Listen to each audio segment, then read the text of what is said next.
Muy buenas tardes. Te saluda Fabricio López, soy jefe comercial de la Escuela de Posgrado de la Universidad Continental y les doy la más cordial bienvenida a nuestro webinar Problemas de desempeño, integridad y corrupción en el sector público, marco teórico de la Maestría en Derecho Administrativo y Económico de nuestra Universidad Continental. Saludamos también a todas las personas conectadas en vivo vía Zoom y por las cuentas de Facebook de la Escuela de Posgrado y del Diario Gestión. Sabemos que su aprendizaje es importante y por ello los invitamos a unirse a nuestro grupo de WhatsApp, donde podrán acceder a artículos, tips del docente y descuentos exclusivos relacionados a la maestría. Les recuerdo que podrán acceder a la constancia de participación de este webinar respondiendo una breve encuesta al finalizar. La dinámica que vamos a seguir en esta tarde será contar con la participación de Juan José Martínez Ortiz y Cristian Guzmán Napurí, y posteriormente daremos paso a la ronda de preguntas, las cuales podrán realizar por el chat. A continuación, daremos inicio a nuestro webinar, Problemas de desempeño, integridad y corrupción en el sector público, marco teórico, para lo cual damos la bienvenida a nuestros destacados panelistas. Juan José Martínez Ortiz ha sido director del Observatorio Latinoamericano de Gestión y Desarrollo, la JED, docente de la Escuela de Posgrado de la Universidad Continental, experto en Derecho y Economía, Derecho Administrativo Económico y Gobierno Corporativo. Fue presidente ejecutivo de Servir, director general de Perú Petro y secretario general de Proinversión. Además, es asesor legal con más de 20 años de experiencia profesional en la asesoría de entidades de los sectores público, privado y de la cooperación internacional. Además, también nos acompaña nuestro director de la maestría, el doctor Cristian Guzmán Napurí, director de la maestría en Derecho Administrativo Económico de la Universidad Continental, miembro del Consejo Editorial de Revistas de Derecho Público y Económico de la Universidad Continental, socio de Guzmán Napurí y Segura Abogados, vocal del Tribunal de Servicio Civil y vocal del Tribunal de la Superintendencia Nacional de Salud, Su Salud. A continuación, damos pase a Juan José Martínez Ortiz para que efectúe su exposición. Adelante, profesor, y bienvenidos a ambos. ¿Qué tal? Buenas tardes, muchas gracias. Efectivamente, me han invitado para conversar un poco sobre esta presentación, sobre lo que ya hemos escrito, de por qué en el sector público se presenta lo que podríamos llamar una actuación disfuncional de políticos, autoridades y servidores públicos en general, que se manifiestan en situaciones como ineficiencia, negligencia, fallas de integridad y en Profesor situaciones Juan José, extremas. disculpe que le interrumpe. ¿Sí? Por favor, si podemos dar en modo presentación, por favor. A ver. ¿Presionamos F5 o en la lupita? Excelente. ¿Ahí? Adelante, profesor. Sí. No. Entonces, ese es el problema, ¿no? Lo que sucede con la conducta de estas personas. Y desde esta perspectiva, desde el punto de vista de gestión pública, las corrientes modernas analizan la conducta de estas personas desde la perspectiva económica. Y en la perspectiva económica hay dos teorías importantes que permiten explicar por qué ocurre esto en el funcionamiento del sector público y en el funcionamiento de los estados. Y se debe a lo que se llaman dos problemas. Uno es el llamado problema de principal agente, o problema de agencia, o problema de agente principal, lo pueden encontrar con esos nombres en la literatura económica. Y el otro es lo que se llama el problema de acción colectiva. ¿Qué cosa es esto del problema de agente principal? Esto es una teoría que trata de explicar lo que sucede cuando hay dos sujetos, que pueden ser sujetos individuales o pueden ser grupos de sujetos, pero que ocupan dos posiciones diferentes, ¿no? Uno es el llamado el principal. ¿Quién es el principal? El principal es el dueño, el titular o el interesado principal en algo, en el funcionamiento de una organización, que puede ser privada o pública, o en la administración de un recurso, de un bien, por ejemplo. Ese es el principal. Y el agente, el denominado agente, en realidad es un sujeto que tiene facultades de administración, de manera tal que el principal, el dueño o el titular no maneja, no administra directamente esta organización, este bien o este recurso. De hecho, esta teoría es bien interesante porque permite explicar diversos tipos de situaciones. De hecho, esta teoría se utiliza, es bien curiosa porque se utiliza para explicar situaciones, cómo funcionan las personas jurídicas de ámbito privado, las sociedades, las empresas, pero también se utiliza para explicar cómo funciona el sector público. Por eso es una teoría tan interesante, y con una sola teoría ustedes pueden entender lo que ocurre en las organizaciones. Básicamente una teoría que explica qué ocurre en las organizaciones y cómo se da esta interacción entre los que son los titulares de la organización, o los dueños, o los interesados principales de la organización, que no manejan o no administran o no toman decisiones directamente en esta organización. ¿Por qué no toman decisiones directamente? En algunos casos es porque no quieran, porque no quieren. Imagínense a alguien que tiene dinero, que tiene recursos, y este ejemplo es del ámbito privado, que quiere poner un negocio, pero por un tema de costo-oportunidad no quiere dedicarse directamente a administrar ese negocio, porque a lo mejor se dedica a otra cosa. Imagínense que el doctor Cristian, además de ser abogado y tener su estudio, quiera poner una empresa editorial. Y entonces él invierte, él quiere dedicarse a eso, quiere obtener rentabilidad de eso, pero no tiene tiempo para dedicarse a eso. Entonces contrata a un administrador, contrata a un gerente, contrata a alguien para que le maneje el negocio. A veces es porque no quiere el dueño o el titular. A veces es porque es complicado que el dueño intervenga. Y piensen ya en el sector público, piensen en la ciudadanía. Si entendemos al Estado o al sector público como una organización que en realidad le pertenece a los ciudadanos, piensen nomás en una organización pequeña como una municipalidad. Que todos los ciudadanos nos pongamos de acuerdo, por ejemplo, para determinar cuánto se va a pagar de arbitrios, cuándo van a pasar los servicios de recolección de basura, qué tipo de mantenimiento de parques y jardines queremos, lo que se llaman costos de transacción, o sea, los costos de ponernos de acuerdo serían altísimos. Nunca nos pondríamos de acuerdo y no podríamos definir nada. Y eso al final paralizaría el funcionamiento de una organización pequeña como una municipalidad. Entonces, la solución a eso en muchos casos es dejarle y darle potestades, darle poderes, darle atribuciones a un grupo de personas que son los administradores. Entonces, que ellos decidan. Entonces, estos administradores tienen la posibilidad de tomar decisiones y tienen mucho margen, tienen muchas atribuciones para definir qué decisión toman. Ellos definen el alcance, el momento, el contenido, las actividades concretas que van a realizar. Como decía, esta es una teoría que permite explicar mucho de lo que ocurre en diversos tipos de organizaciones. Esa es la ventaja, digamos, de esta relación. Permite que los titulares de una organización, sin dedicarle su tiempo a esa organización, a través de los administradores, hagan que la organización funcione. Esta es la ventaja, pero tiene sus desventajas. Las desventajas están aquí en este cuadro que ustedes están viendo en este momento.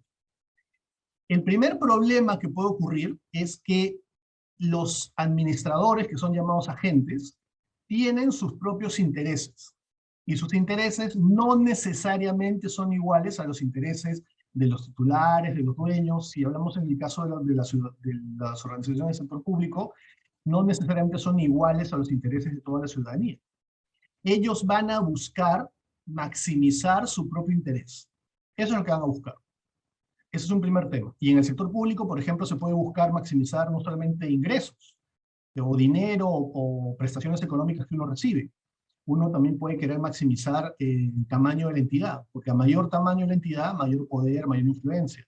Se puede buscar maximizar poder, se puede buscar maximizar relaciones o vínculos que después me beneficien a mí como sujeto administrador, y sin pensar necesariamente en la entidad. Esa es una primera característica que genera estas distorsiones. Otra característica que genera este tipo de distorsiones y que es parte del problema principal agente es que existe asimetría de información. Asimetría de información significa que los titulares de la organización, o sea, los ciudadanos en este caso, no necesariamente tenemos tanta información o tanto detalle de lo que realmente está pasando. Por ejemplo, si ocurriera que en una localidad no se están poniendo vacunas, un ciudadano no sabe exactamente por qué no se están poniendo las vacunas, o cuál es la razón, o cuál es el problema. Y en este caso, quienes tienen más información normalmente son los que están dentro de la organización, son las autoridades, los políticos, los servidores públicos en general.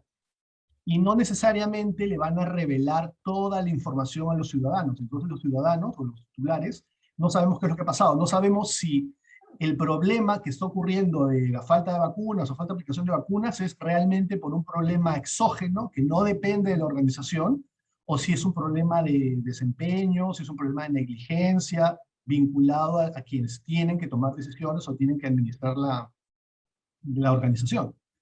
Ese es un segundo factor que suma o que afecta o que genera esas distorsiones en esta relación que se da.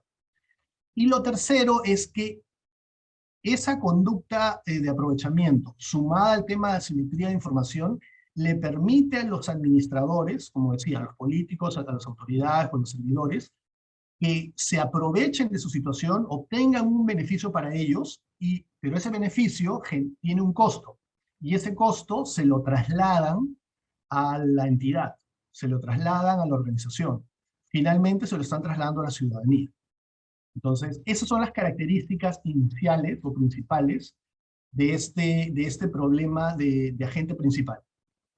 El otro factor o el otro tipo de problema que agudiza el problema del principal agente es lo que se llama el problema de acción colectiva. ¿Qué significa eso? Significa que justamente una manera de lograr que los administradores se alineen y se comporten adecuadamente y tengan un desempeño suficiente requiere una acción de los titulares. Pero como somos un conjunto de titulares grande, nadie tiene inicialmente el incentivo para actuar, para supervisar. Les pongo un ejemplo simple. Imagínense que en una municipalidad hay problemas con el recojo de basura, con el recojo de residuos sólidos. Y entonces hay un ciudadano que sí es consciente del problema y decide tomar acción.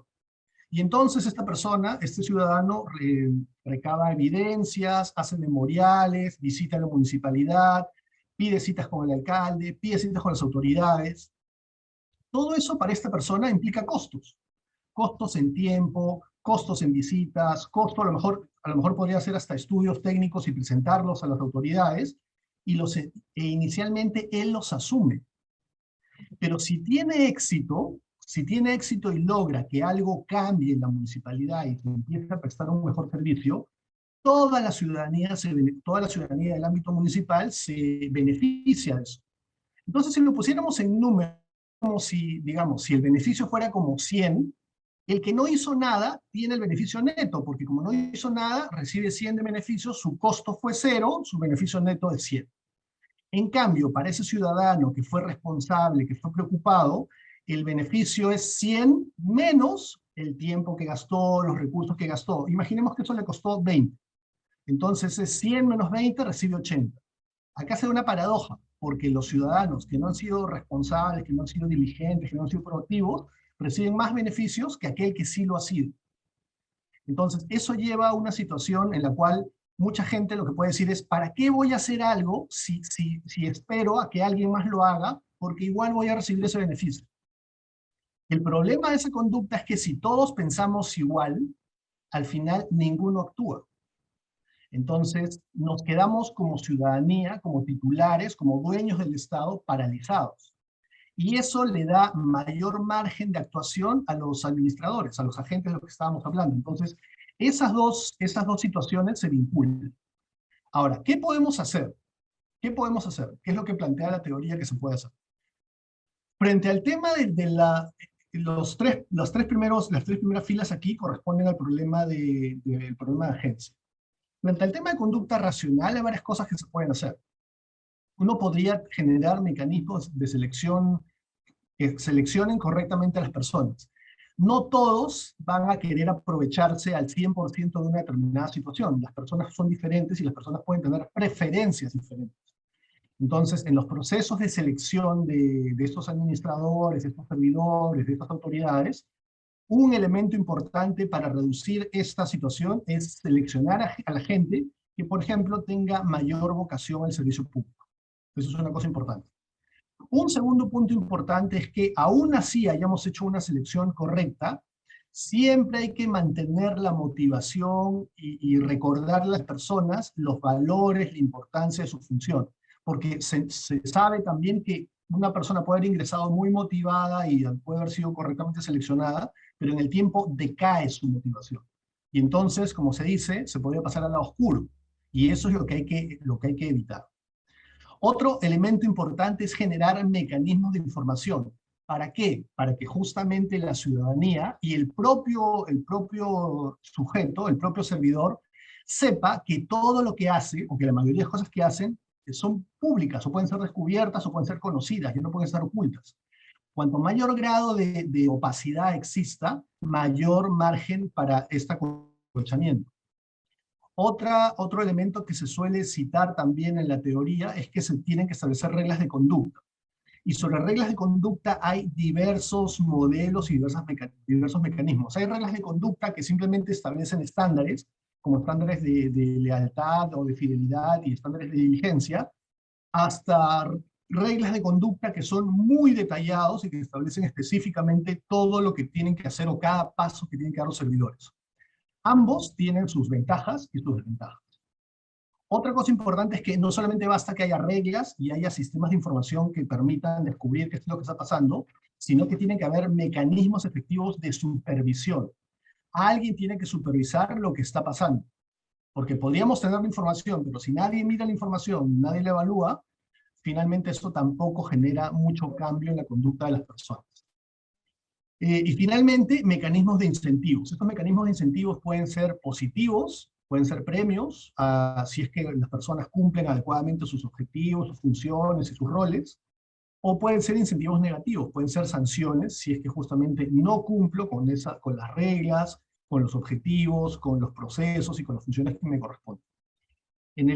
Para el caso de simetría de información, generar mecanismos de información. Todas estas normas de transparencia, todas estas normas donde hay que dar información para que la ciudadanía esté en la aptitud de conocer, en la capacidad de conocer rápido y a bajo costo lo que está ocurriendo dentro de las organizaciones del Estado, a eso se refiere, y esa es la lógica justamente de ese tipo de normas.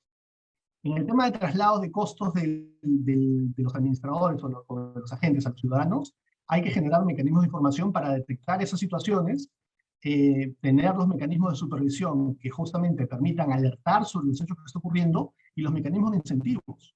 Si una persona por su mala actuación está generando un costo al Estado, tiene que haber mecanismos para, primero, compensar ese traslado de costos y segundo, para disuadirlo. Si una persona sabe que realizando una acción, una inconducta, va a sufrir algún tipo de costo, que sería una sanción, o al revés, si sabe que cumpliendo su función va a recibir un beneficio adicional, esa persona se va a terminar alineando a lo que queremos. Y luego, por el lado del problema de acción colectiva, lo que se tiene que generar son mecanismos de información que sean de bajo costo para los ciudadanos. Y también se establecen, como el ejemplo que ponía, este ciudadano que ha asumido costos por 20 y sin embargo le ha generado un beneficio a toda la sociedad. También podrían existir, también se plantean mecanismos en los cuales estas personas que tienen esta capacidad o esta iniciativa de poder contribuir con la sociedad, se vean compensados. O sea, que parte de sus costos, o la totalidad de sus costos, sean después compensados si es que sus acciones tienen éxito y terminan beneficiando a la ciudadanía. Entonces, esta es la idea de estas dos teorías, y fíjense cómo juegan las dos y cómo se coordinan las dos. Lo importante es que permiten explicar por qué el funcionamiento o por qué la conducta que tienen muchos servidores en el sector público, permiten no solo explicarla, sino también ver qué medidas o qué acciones se pueden tomar frente a esas situaciones. De eso se trata y quedo a sus órdenes para sus comentarios y sus preguntas. Muchísimas gracias. Muy bien, muchas gracias, profesor Juan José Martínez. Este tema es sumamente interesante. Yo les cuento que el artículo del profesor Juan José Martínez es el más leído de la revista de Derecho Público Económico, del primer número de la revista de Derecho Público Económico, porque si nos damos cuenta, pues, es un tema sumamente importante y de completa y total actualidad, ¿verdad? En un contexto en el cual tenemos designaciones controvertidas, no solamente a nivel de alta dirección de los organismos públicos, sino también a nivel incluso de mandos medios, ¿no? Léase directores, por ejemplo, en un ministerio, ¿ya? Entonces, este tema es de completa actualidad. Y un primer tema que sería interesante conversar, Juan José, es cómo se manifiesta este problema que tú has señalado, que luego vamos a ver aquellas fórmulas que has esbozado acerca de cómo corregimos estas dificultades. ¿Cómo se manifiesta estos dos problemas, el problema de principal agente y este problema de la acción colectiva? ¿Cómo se manifiestan en un momento administrativo? Es decir, en la gestión pública del día de hoy, en la coyuntura actual. Conversemos un momento de eso. Sí, las formas de aprovechamiento que puede tomar este problema de agencia son infinitas. Aquí como se suele decir, la imaginación no tiene límites. Desde cosas tan burdas como, por ejemplo, pagar un sobreprecio por algo que necesita la entidad, en donde, fíjense cómo funcionan las cosas. Quien se perjudica es la entidad y finalmente es el Estado y la ciudadanía, porque estamos pagando por algo que vale 100, 120. Pero se beneficia a alguien en el camino porque seguramente de esos 20, un porcentaje va a ir a las personas que permitieron eso. Eso por un lado.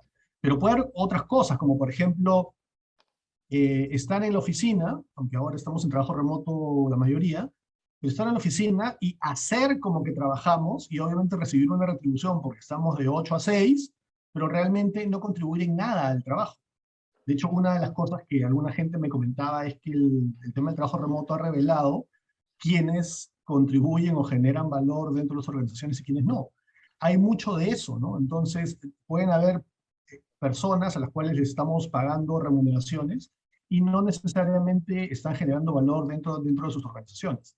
Como digo, entre ambos extremos, el primero es un caso abierto de corrupción y el otro es un caso abierto de negligencia, entre ambos extremos hay muchísimas formas en que esas situaciones se pueden manifestar. Justo ayer, conversando con mis alumnos de la PUC, estábamos hablando de la celeridad, ¿no? Del principio de celeridad y digamos, la necesidad de que los procedimientos administrativos se tramiten con rapidez, de manera eficiente, y se armó un debate interesante porque muchas entidades públicas o muchos servidores se amparan en la excesiva carga o en las dificultades que ofrecen los diversos procesos de la entidad para explicar las demoras en la tramitación de los procedimientos, ¿verdad? Entonces, pero en verdad, y en la línea de lo que tú señalas, más bien estamos frente, en la mayoría de los casos, hay veces que sí, hay un problema de carga, pero en la mayoría de los casos, ese problema de la carga no es cierto, y tenemos entonces un problema de falta de idoneidad técnica o simplemente abierta negligencia, como tú señalas, y por otro lado, tenemos efectivamente la generación de actos de corrupción, porque como bien indicas en tu exposición y como bien lo has indicado en tu artículo, la corrupción es una situación dañina, ¿ya? Que genera serias pérdidas de recursos, ¿verdad? Y en ese orden de ideas, entonces, lo que tú señalas entonces es que la corrupción estaría directamente ligada, los actos de corrupción estarían directamente ligados, que como decíamos generan ineficiencia en los procesos, estarían ligados entonces entre otras cosas, a las dificultades que ofrecen esta relación en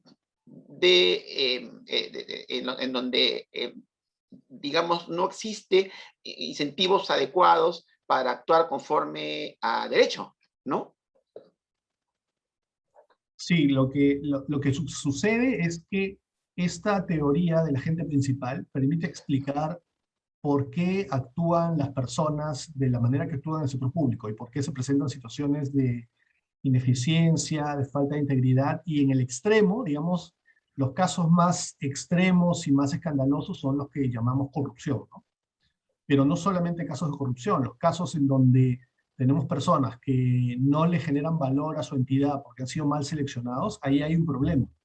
Porque la pregunta es cómo ingresó esa persona. Esa persona pudo haber ingresado por favoritismo político, corporativo, económico, amical, familiar. Entonces, ahí el que lo seleccionó se aprovechó de la situación porque seguramente privilegió esa relación familiar, económica, corporativa, frente a los intereses de la entidad. Entonces prefirió, como tenía el poder de lograr que alguien ingrese, lo hizo ingresar, pensando en mantener esa relación o privilegiando esa relación personal que tenía o que lo vincula, y no los intereses de la entidad. Porque si los hubiera privilegiado, seguramente esa persona no hubiera entrado. Eso por un lado. Por otro, como decía, las personas que pueden haber ingresado inclusive correctamente, pero en el transcurso del tiempo ya no trabajan de la misma manera, con el mismo ahínco, con el mismo esfuerzo.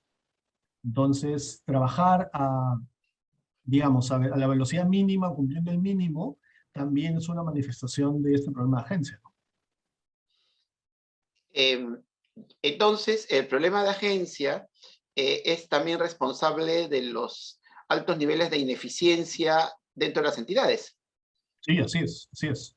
La explicación de los altos niveles de ineficiencia también pueden venir por el lado, también pueden ser explicados desde esta teoría. Ya, y que tiene mucho que ver con el comportamiento racional del servidor, ¿no? Fue James Buchanan que señaló esto por primera vez, ¿no? En el cálculo del consenso ya él hablaba de la naturaleza del servidor, del funcionario, que es un rent-seeking, ¿no? Sí, así es. Y este comportamiento es el que genera las distorsiones y que finalmente nos lleva a, claro, tanto hay fallas de mercado como fallas de Estado. Y esto es lo que distorsiona el funcionamiento de las entidades, porque resulta que cada uno de los componentes de la entidad, desde la alta dirección hasta el último conserje, pasando por los mandos medios, si lo que están buscando es maximizar su interés, y como los intereses no son consistentes unos con otros, el resultado es esto que está señalando, ¿no es cierto? Sí, de hecho, se afecta al Estado no solamente robándole y no solamente en actos de lo que se conoce como actos de corrupción, sino también se afecta el interés de las organizaciones del Estado y de la ciudadanía al final, haciendo como que se trabaja, pero que no se trabaja. Tú puedes tener, por ejemplo, muchos supervisores en las calles, y eso implica un gasto del Estado, porque hay que pagarles, hay que equiparlos, hay que darles todos los medios necesarios para que puedan realizar su trabajo, y no necesariamente están trabajando. Yo una época, y yo dicto una maestría a policías, a coroneles de la policía, y siempre les cuento esta anécdota. Una época me paseaba por Lima, cuando no había tantas restricciones, y le tomaba foto a los policías de tránsito, lo que hacían los policías de tránsito. Y lamentablemente con el tema de los celulares, los policías de tránsito están más pegados a sus celulares que a mirar lo que está pasando con el tráfico. Entonces fíjate, esos policías están haciendo cosas personales para su diversión o algo particular y en horas de servicio, y no están cumpliendo realmente su función. Y eso implica un gasto para el Estado, porque el Estado les está pagando por estar ahí. Y no solamente hablamos de sus remuneraciones o sus sueldos, sino todo el equipamiento, todo el gasto que implica tenerlos ahí. Es por eso que muchas veces se dan paradojas en el sector público. Uno en el sector público, y si no, pregúntenle a nuestros colegas del Ministerio de Economía, ¿por qué muchas veces aumenta el gasto en un sector y sin embargo no encontramos mejoras en el desempeño de ese sector? O mejoras en el impacto de lo que ese sector o esa entidad tiene que hacer con la ciudadanía. Mucha de la explicación tiene que ver con estas pérdidas de eficiencia y de efectividad que muy bien explica el programa de agencia, ¿no? Por eso es tan interesante y tan importante estudiarlo.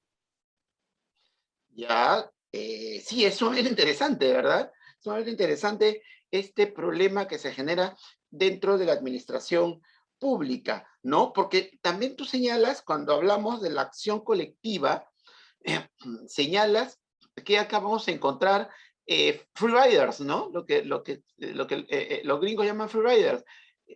hay quien se beneficia con la externalidad positiva, sin haber hecho nada, y hay quien finalmente se echa sobre los hombros la interacción con la administración, sea dentro o fuera de ella, ¿no? Y hay diversas manifestaciones de esta situación en la administración pública. Y claro, como tú bien señalas, si yo percibo que soy el único que está actuando, va a llegar un momento en que ya no voy a tener incentivos para actuar porque va a haber muchísimos.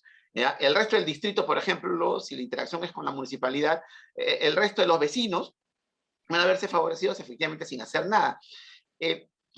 Yo he visto esa situación muchas veces, es más, yo le he padecido también en algún momento cuando he actuado de manera directa, sea yo o el estudio, en estas circunstancias. ¿Cómo se manifiesta este problema de la acción colectiva, ¿no? Porque claro, el freerider es un polizonte, ¿no? Sí, Entonces, claro. Y yo creo que ahí nos vamos a adelantar un poquito a las acciones que has señalado para solucionar estos problemas. ¿Cómo corregimos el problema de la externalidad positiva? ¿Cómo corregimos el problema del polizonte? ¿No? ¿Qué herramientas tenemos a la mano? Mi pregunta es una pregunta, dada la seriedad de la situación, ¿por qué esto no se está implementando debidamente? Sí, yo a veces cuando hablo de este tipo de temas, a veces recurro a dichos o refranes populares. Y hay uno que me gusta mucho porque creo que explica estas dos teorías, ¿no? Ese dicho de el ojo del amo engorda el caballo. ¿Qué significa eso? Miren cómo la sabiduría popular nos está diciendo, nos está explicando ahí en una sola frase en lo que consiste el problema de agencia. Significa que si el amo está lejos, ese caballo va a ser descuidado y por lo tanto va a ir, ya no va a estar en óptimas condiciones, no va a estar todo flaco. Eso es el problema de agencia. Es si dejamos que el que no es dueño administre algo que no le pertenece, se va a aprovechar y finalmente eso, que es el caballo, que es la organización, que es el Estado, no va a funcionar como debería. Ese mismo dicho lo que nos está diciendo es que el titular o el dueño tiene que intervenir. El problema es en organizaciones que son muy grandes y muy complejas, porque ahí, y es lo que dice la teoría de acción colectiva, nadie individualmente tiene el incentivo para actuar, porque en ese caso, en primer lugar, yo individualmente asumo el costo de actuar, pero los beneficios son para todos, los beneficios son colectivos. Entonces, como los beneficios son colectivos, a la larga voy a esperar que alguien más lo haga para no subir esos costos. Entonces, ese es parte del problema, ¿no? Pero también, afortunadamente, la teoría no se queda solamente en el diagnóstico o en la crítica, sino, como decía, plantea también acciones que se pueden realizar frente a estos problemas, ¿no? Tú señalas que una de las acciones a implementar es la generación de mecanismos de información, ¿no? Sí, claro. ¿No? La información es un elemento clave porque lo vemos de manera transversal en los diversos elementos que tienen estos dos problemas, ¿no? Tanto el de agencia como el de acción colectiva. ¿Y cómo se manifiestan estos mecanismos de información? ¿Qué debemos hacer para mejorar, para corregir la simetría informativa? Por ejemplo, que tú has señalado, ¿cómo corregimos esa simetría informativa a través de estos mecanismos de información? Cuando hablamos de simetría informativa, lo que queremos es que la gente tome conocimiento. Y eso tiene dos elementos. Por un lado, la información tiene que estar disponible y ser accesible. Fíjate lo que pasaba, yo me acuerdo mucho cuando recién salió la ley de transparencia y acceso a la información hace unos años, mucha gente en el sector público, o con el tema de las declaraciones juradas, mucha gente en el sector público se oponía radicalmente a esas normas. Y me acuerdo claramente cuando entró en vigencia la ley de transparencia y acceso a la información, que establece que existan los portales de transparencia, parecía que a propósito las entidades lo ponían en la web, pero lo escondían. Había que dar varios clics y buscar en las páginas web. Y claro, todos los que manejan redes sociales saben que la gente se aburre. Si una persona no encuentra algo, como dicen, los de redes sociales dicen que las cosas tienen que estar a 3 clics de distancia, porque si no, ya no entro, ya no busco. Entonces parecía que a propósito, y claro, esa es mi sospecha, no tengo evidencia, pero parecía que a propósito escondían la información. Claro, si después venía una auditoría o alguien nos revisaba, le decía, Ellos iban a decir, sí, ahí está la información, claro, pero la tenías que buscar después de 5 o 6 pasos. Eso ya es un reflejo de cómo a los agentes, a los administradores no les gusta que la información sea pública. Ese es un primer paso. Pero además esa información tiene que ser accesible y tiene que estar puesta en un lenguaje amigable para el ciudadano. Te pueden poner la información pues, en términos súper complejos y decir, ah, no, ahí está la información, pero al ciudadano no le sirve. Y lo otro que hay que hacer, que eso ya también, ahí es donde hay que generar mecanismos de incentivos, es para que los ciudadanos se tomen el tiempo y asuman, el tiempo es un costo, que asuman el costo de analizar, internalizar esa información, porque si se enteran de algo, van a actuar de acuerdo a ello. Pero eso requiere un incentivo, que de acuerdo a la teoría tendría que ser un incentivo positivo. Hay países en países desarrollados, que financian, por ejemplo, organizaciones de la sociedad civil que se encargan de este tipo de cosas. Por ejemplo, supervisar el gasto, por ejemplo, supervisar cómo se desempeña el sector educación, cómo se desempeña el sector salud. Y reciben donaciones, reciben grants del Estado. Esa es una forma en la cual sujetos interesados están viendo compensado ese costo que en principio asumen. Entonces, eso nos permite enganchar con otro tema tan importante que son los incentivos, ¿no? ¿Qué incentivos debemos implementar? Tú señalas que hay tanto incentivos positivos como negativos, ¿no? Un incentivo positivo puede ser la remuneración, ¿verdad? Y un incentivo negativo Sí, claro. pueden ser las sanciones disciplinarias. Suena un poco como la zanahoria y el palo, ¿no? Es que es eso, es la zanahoria y el garrote. Uh-huh. Es eso, es la teoría de la zanahoria y el garrote, efectivamente. Uh-huh. ¿Y cómo opera? Porque los incentivos negativos no parecieran tener mucha magia, ¿no? O sea, pareciera ser más o menos evidente que es necesario tramitar los procedimientos disciplinarios de manera eficiente y tener una batería de faltas suficientemente clara y sanciones suficientemente disuasivas. Pero a mí más me preocupan los incentivos positivos. Yo, desde que leí tu artículo, me quedé pensando, ¿y cómo canalizamos los incentivos? Perdón, ¿cómo canalizamos los incentivos positivos? Vale decir, ¿qué incentivos positivos adecuados debemos establecer para asegurar que el personal de la administración pública sea eficiente y probo, ¿no? Que es las dos cosas que necesitamos, que tenga idoneidad moral y que tenga idoneidad técnica, ¿ya? Porque no es tan sencillo, no crecen en los árboles, ¿verdad? Los servidores Claro. que gozan de estas cualidades, ¿no? Claro, tú dices, oye, hay que reclutar bien, ¿no? O sea, ¿cómo selecciono? ¿No? Digamos, tengo que seleccionar bien.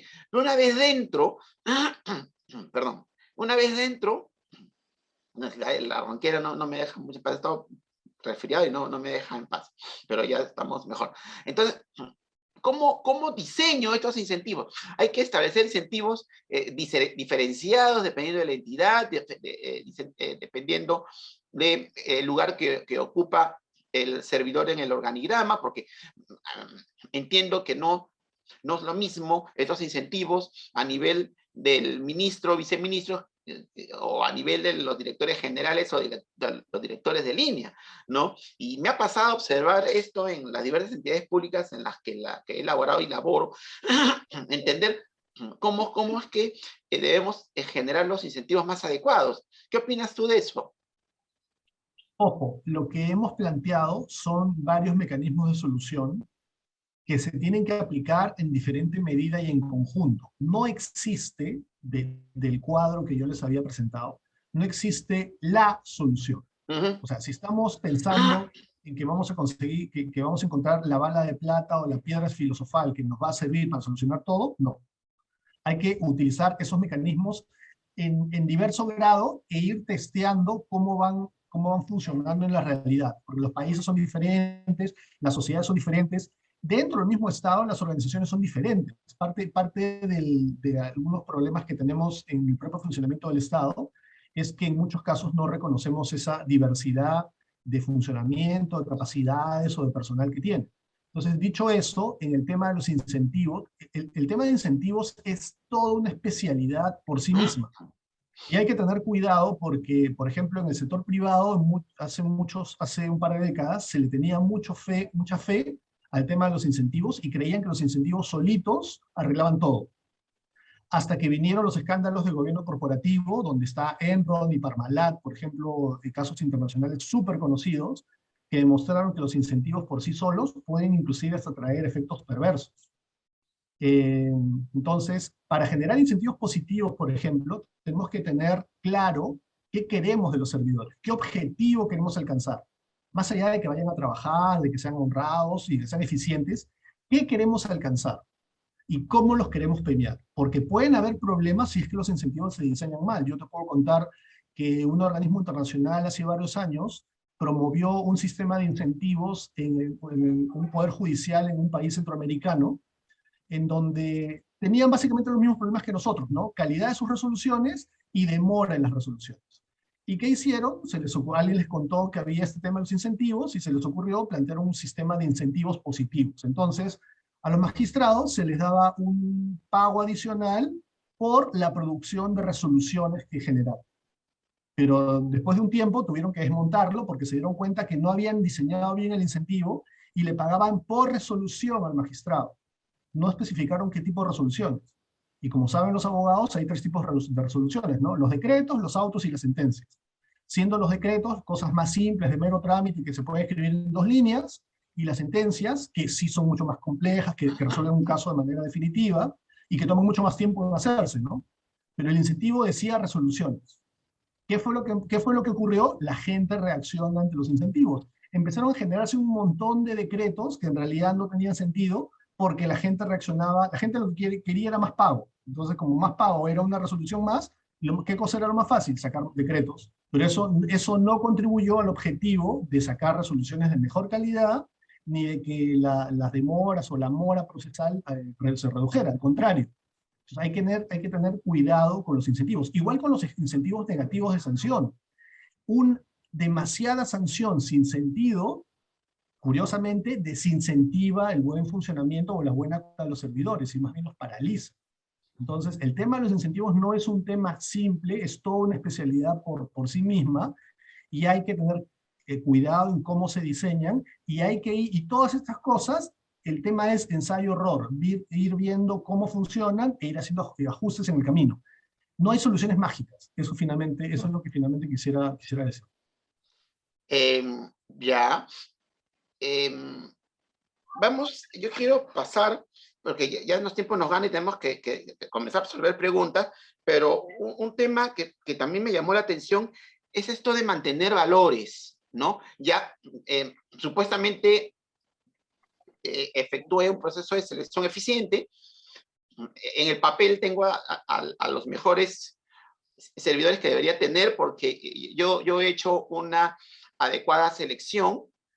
¿Cómo hago para mantener esos valores? Es decir, para que digamos, en el mediano plazo, digamos, en el tiempo, ¿ya? Estos servidores sigan siendo eficientes y probos, ¿no? Claro, tú dices algo muy cierto, no vamos a encontrar la bala de plata ni la piedra filosofal, pero lo que sí queremos es, digamos, mezclar todos estos mecanismos de la manera más apropiada.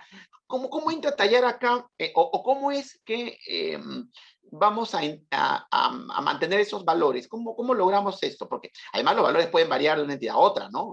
¿Cómo logramos esto?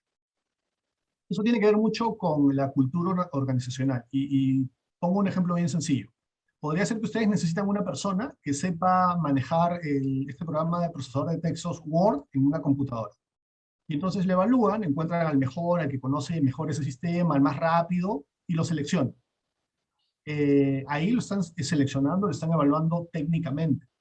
Pero parte de la evaluación también debería analizar la predisposición de esta persona a trabajar en el sector público. Porque el sector público tiene incentivos, forma de trabajar y valores diferentes al sector privado. Yo siempre le digo a las personas que si quieren ganar mucho dinero, se vayan a trabajar en el sector privado. Porque en el sector público hay demasiadas tentaciones, pero podrían ganar dinero, pero de formas indebidas, de forma ilícita. Entonces, hay que tener mecanismos que detecten también cuáles son las preferencias o la forma de ser de estas personas Y ante dos personas con igual capacidad técnica, tratar de seleccionar a esta persona que tenga mayor preferencia o tendencia para trabajar al bien público, por el bien público o trabajar en el sector público. Eso por un lado. Aún haciendo eso correctamente, puede suceder que en el tiempo esa preferencia de la persona decaiga, porque a lo mejor está en una organización que es muy desordenada, donde ve que esas cosas ocurren y entonces dice, empieza a copiar o se empieza a relajar su nivel de valores. Ahí es donde tienen que entrar esos mecanismos de refuerzo. Ahí los incentivos pueden contar, por ejemplo. También los mecanismos de supervisión, también los mecanismos de información, pero también mecanismos en los cuales a las personas se les recuerde lo importante que es su labor. Por ejemplo, todas estas cosas que tienen que ver con la difusión de códigos del código de ética, de los valores de los valores éticos en el sector público, todas estas cosas que tiene que hacer el sistema de integridad, por ejemplo, están vinculados a eso, y su lógica es esa, es recordarle, refrescarle y ratificarle a los servidores la importancia de su labor, para que, como digo, no es que uno mantenga los valores siempre al tope, puede decaer eso, pero cuando decaiga, justamente hay que empujarlos para que vuelvan a subir a niveles que consideramos adecuados. Uh-huh. De acuerdo, de acuerdo. Uy, podríamos quedarnos conversando de esto hasta mañana, pero el tiempo nos gana y tenemos que darle paso a las preguntas, ¿verdad? Analí, Sí, por claro, favor. mucho gusto. Sí, correcto. Muy buenas tardes y muchas gracias, profesores, por sus importantes reflexiones. Bueno, a continuación vamos a pasar a la ronda de preguntas. Ya hemos tenido bastante actividad en el chat, así que voy a pasar a formularlas. He agrupado 5 o 6 preguntas que creo que engloban un poco las inquietudes de nuestros participantes. Paso a formularlas. Ok, la primera pregunta es de Alfredo Alpaca. Son preguntas y opiniones a la vez, y también, bueno, queremos saber las opiniones de ustedes, ¿no? Hablamos del sector público que comete delitos, existen leyes y previsiones preventivas. Sin embargo, del sector privado no se ve lo mismo. Hay 2 leyes, pero que no son draconianas, como de los que trabajan en el sector público. O sea, un poco el paralelo entre el sector público y privado, ¿no? Sus opiniones al respecto, por favor. Bueno, el sector privado tampoco es la panacea. En el sector privado se ven también muchas manifestaciones del programa de agencia. Lo que pasa es que en el sector privado se solucionan muchos de esos casos internamente, a través de despidos, a través de formas de contratación, y no trascienden al ámbito, o sea, no son conocidos por la ciudadanía o por el público en general. En el sector público sí, por su propia naturaleza, cuando se dan estos problemas estamos más expuestos, ¿no? Eso hay que tomarlo en consideración. Uh-huh. Sí, de acuerdo. Muchas gracias, profesor Juan José. Siguiente pregunta, por favor. Ok. Bueno, si existe una externalidad positiva, no debe verse como un problema, sino como un beneficio. Pero ¿cuál necesita intervención del Estado? Pregunta J. Siguas. Necesita intervención del Estado una situación de externalidad positiva, porque como decíamos, la externalidad positiva tiene 2 aspectos. Tiene el costo de la persona que genera esa acción, y tiene por otro lado el hecho de que los efectos de esa acción benefician a muchas personas sin que podamos excluirlas. Un ejemplo que se suele utilizar también de externalidad positiva es la organización que tienen los vecinos, que en Lima, por ejemplo, es bastante común, donde los vecinos se organizan para, por ejemplo, poner una reja en la calle y contratar un vigilante para enfrentar problemas de seguridad ciudadana. Eso implica un costo para los vecinos. El solo hecho de reunirse, el solo hecho de acordar, de definir cómo va a funcionar esa organización, y además el costo económico, porque la reja hay que financiarla, porque la remuneración del vigilante hay que pagarla todos los meses. Esos son costos para los ciudadanos. Pueden haber un grupo de ciudadanos que digan, una vez que se ponga en la reja, igual me va a beneficiar a mí porque ya va a ser más difícil que los ladrones entren, ¿no? Ya le estoy poniendo un obstáculo más. Entonces mejor no hago nada, juego al muertito, como se dicen, y me beneficio. El problema es que si un grupo muy grande empieza a pensar de esa misma manera, al final la gente va a ir decayendo, no se va a financiar el pago del vigilante, el vigilante se va a terminar yendo, la reja seguramente después de un tiempo va a necesitar mantenimiento, nadie va a aportar por la reja y al final la reja se va a terminar destruyendo o va a terminar, ya no va a funcionar, no va a funcionar como reja, como medio disuasorio y se perdió ese beneficio. El tema con las externalidades positivas es que alguien tiene que promover su existencia. A veces el Estado lo hace simplemente obligando a que la gente lo haga. Un ejemplo de eso son las vacunas. Hay vacunas, la mayoría de las vacunas, no la del COVID, funciona como un escudo, porque hace que si una persona se proteja, el virus rebote contra esa persona y ya no se extienda hacia otros. Y hay mecanismos de vacunación obligatoria. La obligatoria es un mecanismo en el cual a alguien le hacen asumir el costo, pero ese que es el dolor del pinchazo, la fiebre o los efectos que pueda tener la vacuna, pero estamos generando un beneficio a más gente que está más allá de los vacunados. Otro ejemplo es el tema de la seguridad. Entonces, a veces el Estado establece mecanismos obligatorios. Es obligatorio y el Estado dice que lo tienes que hacer y lo tienes que hacer. En otros casos, el Estado financia. Piensen, por ejemplo, ejemplos de externalidades positivas también se dan, por ejemplo, en el tema de las artes y las ciencias. Muchos países tienen fondos públicos en donde quien hace ese tipo de actividades se verá compensado, será financiado por el Estado. ¿Por qué? Porque se considera que las ciencias y las artes le generan externalidades, le generan beneficios a la sociedad, más allá del beneficio del que practica del que realiza esas artes o el que practica determinadas disciplinas, ¿no? Uh-huh. De acuerdo, de acuerdo. Entonces, el Estado, como tú bien dices, tiene que encargarse de internalizar estas externalidades, pero además de generar el incentivo para que las personas puedan actuar en beneficio del resto. O sea, la acción colectiva, digamos, que sea una acción colectiva que beneficie a todos. Ahora, ese incentivo es complejo, ¿verdad? Hay un conjunto de situaciones que se van presentando en la administración pública, en municipalidades, en gobiernos regionales, en los ministerios, ¿no? Sí, sí, estamos de acuerdo. Fabricio, adelante. Ya sería, creo que la última pregunta, ¿no? O penúltima. Es la penúltima, correcto. Vamos a continuar, por favor. A ver, consulta y opina a la vez Amalia Ángeles acerca del sistema de control. Indica que no hace nada por prevenir, todos los actos son posteriores y son de carácter correctivo. No contribuye, al contrario, retrasa la inversión y el accionar de la gestión pública. ¿Cuáles serían sus opiniones al respecto? Ahí hay que tener en cuenta dos cosas. Los mecanismos de supervisión, de control y incentivos negativos son necesarios, pero también hay que tener en cuenta que en esas acciones, finalmente quienes están haciendo también esos mecanismos o están realizando esos mecanismos de supervisión, de control y de aplicación de sanciones, también son servidores públicos. Y también pueden estar siendo afectados por el problema de agencia. Entonces, igual que los policías, yo puedo salir a la calle y hacer que controlo y no necesariamente estar controlando. O controlarlo fácil, o hacerlo fácil, así como los jueces que solamente sacaban decretos y no sacaban las sentencias, que era lo más difícil. Algo similar podría estar pasando con el Sistema Nacional de Control. Ellos también pueden estar, también dado que son servidores públicos, estar afectos o ser sujetos del problema de agencia. Es perfectamente posible y más bien valdría la pena analizar si eso está ocurriendo en ese sistema. Uh-huh. Sí, sí, es importante esto porque, claro,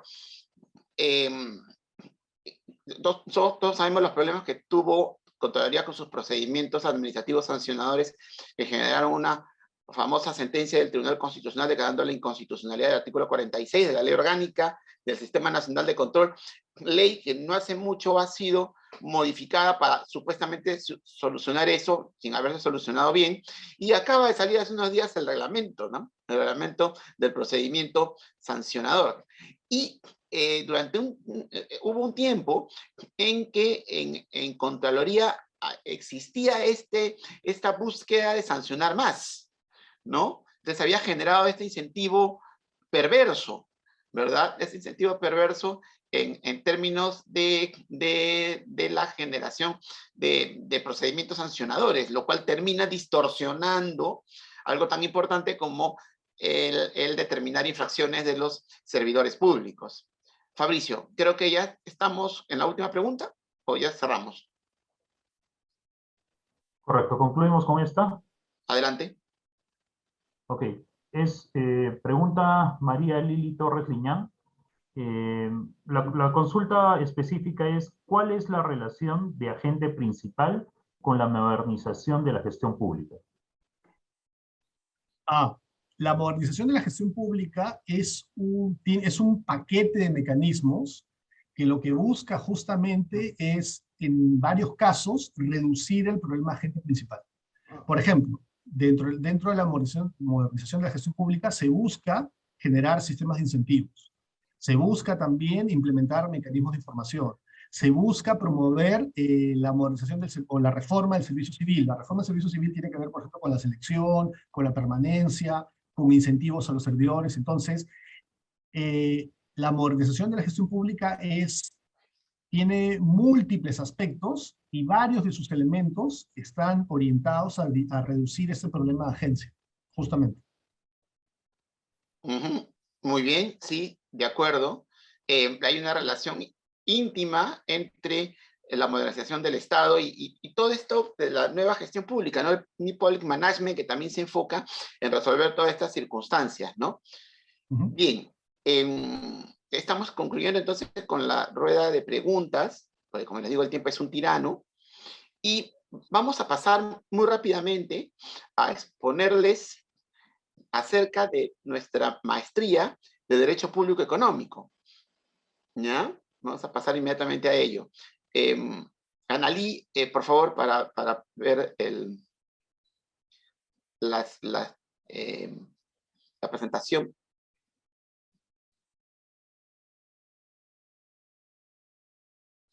Muy bien. La maestría de Derecho Administrativo Económico, ¿ya? Que ya tiene varias ediciones, busca suplir una ausencia de maestrías en Derecho Administrativo y sobre todo en Derecho Administrativo, en una rama del Derecho Administrativo más especializado, que es el Derecho Administrativo Económico, en un enfoque que buscamos que no sea meramente jurídico, sino que es un enfoque que también incorpora la gestión pública y sobre todo la economía, ¿no? El grado académico es el de maestro en Derecho Administrativo Económico. Ahora, la maestría tiene algo muy interesante, que son las certificaciones progresivas que van a ver aquí. Conforme vamos avanzando, ¿ya? Vamos certificando a los alumnos para que vayan generándose capacidades, ¿verdad? La idea es generar capacidades y la incorporación de conocimientos, pero de manera eficiente. Siguiente, por favor. Y miren que tenemos un plan de estudios con cursos sumamente importantes, ¿no? El primer semestre, con cursos como Fundamentos del Derecho Administrativo, Procedimiento Administrativo General, en donde incidimos en los aspectos generales del derecho administrativo y vamos entrando a los aspectos más especializados, ¿ya? Un segundo semestre que ya está completamente especializado en la materia económica. Siguiente, por favor. Un tercer semestre enfocado también en materias económicas, pero más precisamente en lo que corresponde a la regulación económica, ¿ya?